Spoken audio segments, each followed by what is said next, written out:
Мынакей кыздар, даяр кийимге чөнтөктүн ордун адамдын кол салуу ыңгайлуулугуна жараша белгилеп алабыз. Чийип алгандан кийин ага мындай кылып кол тигиштерин ошол чөнтөктүн ордундагы чыйманын үстүнө кол тигиш менен убактылуу тигишти салып турабыз. Алдыңкы кесикти экөөнү бири-бирине дал келтирип пычатканда бирдей экөө бирге пычылат да, бир жагынан сызып кол тигиш салганыбызда экинчи жагына мына көрүп турганыңардай эле көчүрүүчү сызык менен ошол чөнтөктүн орду өзү өтүп калат. Мына көрүп атасыңар. Үстүнөн болгону бастырып, кайрадан линейка менен тегиздеп, турулап чийип аласыңар. Көчүрүүчү тигиштер менен экинчи бетинен эмне кылып калат. Бул негизги кездеме кийимдин алдыңкы бөлүгү болду. Эми бизде мына листочка узундугу 20 сантиметр, туурасы 6-7 сантиметр. Ага жармаштыруу үчүн дублерин. Көрдүңөрбү? Дублерин. Бизде мешковина. Чөнтөктүн кол салууга чөнтөк кап. Ушул бөлүкчөлөрдөн турат экен. Ушуларды даярдап алабыз. Мына кыздар, мындай кылып дублеринди коюп туруп, үтүк менен эмне кылып алат экенбиз? Жармаштырып алабыз. Плезилин болсо дагы боло берет. Бизге материалыбыздын тең жарымына жармаштырып алдык. Эми тең ортосунан мындай бүктөйбүз. Дублериндерди жармаштыргандан кийин тең ортосунан бүктөп, дублерин жармаштырылган жагын тең ортосунан биз листочкаларды даярдап алдык. Мынакей кыздар, негизги кийимдин алдыңкы бөлүгүнө кандай кылып сызып алган болсок, листочкаларга дагы ошол размерде сызып, кол тигиш салып, размерин эмне кылып алат экенбиз, аныктап алабыз. Чөнтөктүн орду кандай сантиметрде болсо, листочкабыз дагы ошондой сантиметрде болот. 16 узуну и чектөөчү кесиктер көрдүңөрбү? 3 сантиметр менен туурасы. Себеби биздин чөнтөгүбүздүн ордунун чөнтөктүн узуну мына 16, туурасы 3 сантиметр.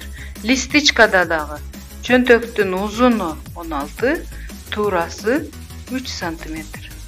Эми ушунун мына бурчун көрүп турганыңардай эле ачык жагын жогоруга каратып, мына чөнтөктүн бурчуна келтирип туруп, так келтирип тигебиз. Мына көрдүңөрбү?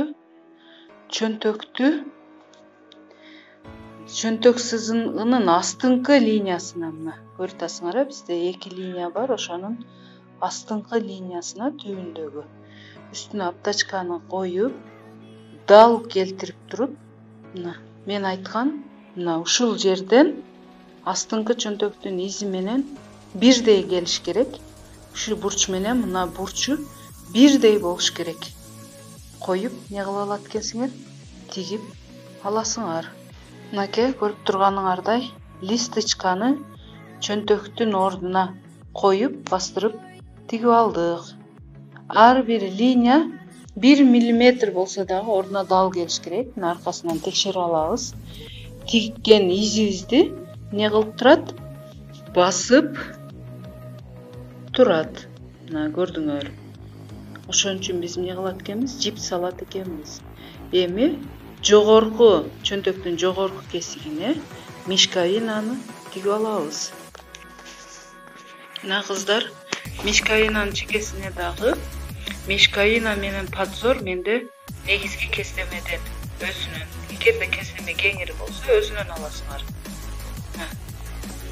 Ошондой кылып чөнтөктүн ордун белгилеп, узуну 16, туурасын чөнтөктүн жарымы болгон 1 сантиметр менен белгилеп алдык. Эми ошол мына өзүңөр көрүп тургандай эле бурчун чөнтөктүн жогорку жагынын бурчуна дал келтирип туруп, ийне менен тегиздеп, кыздар, мынакей аптачканын асты жагына, мешковинанын үстүнкү жагына линияларына дал келтирип, не кылып алдык, тигип алдык. Аркасынан дагы текшерип алсак болот. Мына көрүп атасыңарбы? Токтогон жерлери. Эми ортосунан кесип туруп, арткы жака аңтарып алабыз. Мынакей кыздар, бизде листочка карманыбыз даяр болду. Эми аңтарып, мына арка жагынан листочкаларыбызды тилчесине катырып тигип коебуз. Мынакей биздин листочкалуу карманыбыз бүттү. Мына мен силерге колду салып көрсөтөйүн. Мына көрүп атасыңар. Ичинде аңтарып мешковинасын аркасынан улап туруп, мына подзорго кайра улап, эки боковойун тигип коебуз. Көрдүңөрбү?